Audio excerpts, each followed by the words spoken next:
बारहुंखा सारअन्थाइ बा नेचारेल केलामिटिसाव जायफोर भिक्टिमाइज जानाय न'खरफोरनो 2021 सननि फाइनान्सियेल इयारनि फैसाजों मोनसे टिन GCI सीट साप्लाय होनायनि मोनसे केलेंकारि बे जिथु कनिष्क नार्जारि चिरां डिस्ट्रिक्टनि सासे माने कन्ट्राक्टर बा साप्लायार बिथांनि नामै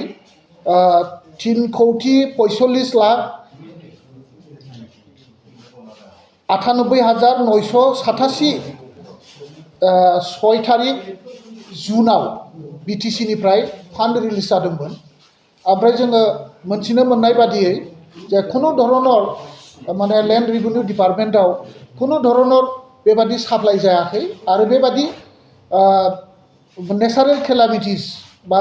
बोथोरजों जायफोर माने खथि जानाय न'खरफोरनो बेबादि थिं रानना होनायनि खुनु माने सार्कोल अफिसफोराव बेबादि थिं सौहैनाय जायाखै। अब्लाबो माल लायालासेनो जे माने लेन्ड रेभिनिउ डिपार्टमेन्टनि डिरेक्टर धीराज साउदआ माने 6 तारिख जुनाव BTC निफ्राय बेखिनि थाखाखौ लाबोदों आरो लेन्ड एन्ड रेभिनिउ डिपार्टमेन्टनिफ्राय कनिष्क नार्जारिनो बेखिनि थाखाखौ माने रिलिज खालामना हरदों बा पेमेन्ट खालामदों। दा जों बेखौनो दाबि खालामनानै क'क्राझार थानायाव मोनसे एजाहार दाखिल खालामनाय जादों आरो बे एजाहारनि भित्तियै जे माने क'क्राझारनि जिथु OC SP आरो माने जिल्ला माने बिखयाफोर बिथांमोननि खाथियाव जों बेखौनो गोख्रों दाबि खालामदों जे बेखौ गोख्रैनो थाबैनो तदन्त खालामनांगौ आरो तदन्त खालामनानै बै डिरेक्टर लेन्ड रेभिनिउ डिपार्टमेन्टनि धीराज साउद आरो कन्ट्राक्टर कनिष्क नार्जारि बिथांमोनखौ थाबैनो एरेस्ट खालामनानै तदन्त खालामनानै उचित बेबस्था खालामनांगौ। बे मोनसे बिराद गिदिर मोनसे केलेंकारि जे BTC सरकारा माने खुगायाव मोनसे बुङो आरो खामानियाव मोनसे मावो। दा लेन्ड एन्ड रेभिनिउ डिपार्टमेन्टनिफ्राय माल साप्लाय होआलासेनो गंसेबो थिं होआजासेनो माब्रैहाय माने 3.5 कोटि थाखा माने लेन्ड एन्ड रेभिनिउ डिपार्टमेन्टनि डिरेक्टरा सासे कन्ट्राक्टरनो बोरै हरनो हाखो? बे मोनसे बिराद गिदिर मोनसे अपराध। बे अपराधखौ थाबैनो तदन्त खालामनानै उचित बेबस्था लानायनि थाखाय जोङो जिल्ला एडमिनिस्ट्रेसननि खाथियाव जोङो गोख्रों दाबि दैखांदों आरो आसा खालामदों खम समनि गेजेरावनो बिथांमोनखौ तदन्त खालामनानै बिथांमोनखौ उचित आयेनगत भाबै माने सास्ति होनायनि बेबस्थाखौ लागोन आरो जिथु दानि सरकार जिथुनाखि नंखाय सोरनिबा सायाव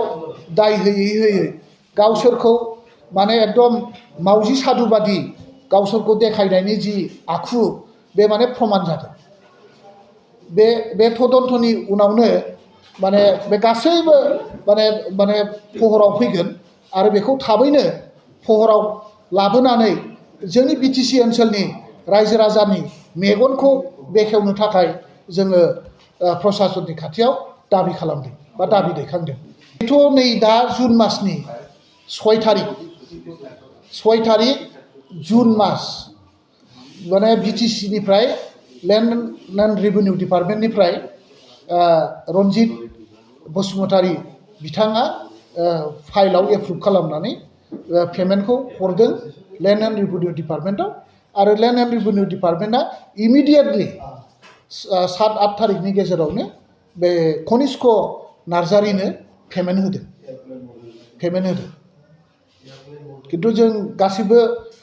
तदन्त खालामनानै जों मोनबाय जे जेराव माने अर्डाराव दङमोन गसाइगाव सार्केल दा ओमफ्राय सिडली सार्केल ओमफ्राय Udalguri circle Mazbat circle Harisinga circle Goreswar circle Tamulpur circle आरो जाला सार्केल बे सार्केलफ्राव बे थिंखौ होनांगौमोन खिन्थु जोङो दिनैसिमबो खुनु सार्केलाव माने माने मोनसेबो थिं बा बेबादि बेसाद रिसिभ खालामनो मोनाखै बा गोरिबफोरनो रानना होनो थाखाय बेबादि बेसाद मोनाखै आरोखि